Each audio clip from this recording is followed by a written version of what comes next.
শুরু হয়েছে ডিসেম্বর মাস। এ মাসেই অনুষ্ঠিত হবে খ্রিস্টান ধর্মাবলম্বীদের সর্ববৃহৎ উৎসব ক্রিসমাস বা বড়দিন। কিন্তু নিউ ইয়র্কে এবারের ক্রিসমাস হতে পারে সাদা রঙের, এমনটাই বলছে শহরের আবহাওয়াবিদরা। আগামী সপ্তাহে নিউ ইয়র্ক এবং নিউ জার্সির কিছু অংশ 5 ইঞ্চি পর্যন্ত তুষারের আবরণে ঢাকা পড়তে পারে, কারণ পূর্ব উপকূলে নরইস্টার আঘাত হানতে পারে। ফক্স ওয়েদার আবহাওয়াবিদদের মতে এম্পায়ার স্টেটে ঝড়ের কারণে মঙ্গলবার হ্যাডসন ভ্যালিতে 3 থেকে 5 ইঞ্চি তুষারপাত হতে পারে। মঙ্গলবারের প্রথম দিকে বিগ অ্যাপল দ্বীপে কিছু ঝড়ো হাওয়া বয়ে যেতে পারে, তবে তা বৃষ্টিপাতের দিকে ঝুঁকে পড়ার সম্ভাবনা রয়েছে বলে আবহাওয়াবিদরা জানিয়েছেন। নিউ ইয়র্ক সিটিতে বৃষ্টিপাতের সম্ভাবনাও রয়েছে।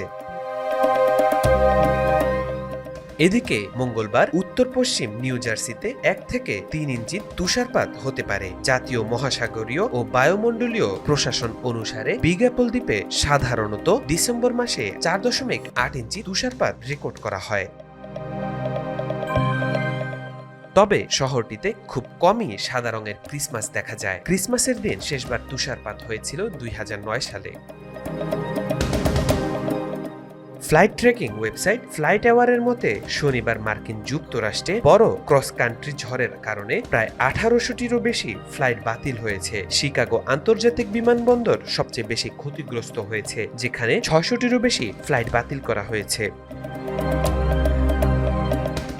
ফক্স ওয়েদারের প্রতিবেদন অনুযায়ী আগামী সপ্তাহে একটি মেরু ঘূর্ণিঝড় মার্কিন যুক্তরাষ্ট্রে আঘাত হানতে পারে। মন্টানা, উত্তর ও দক্ষিণ ডাকোটা, মিনেসোটা এবং উইসকনসিন হাড় কাঁপানো তাপমাত্রার কবলে পড়তে পারে।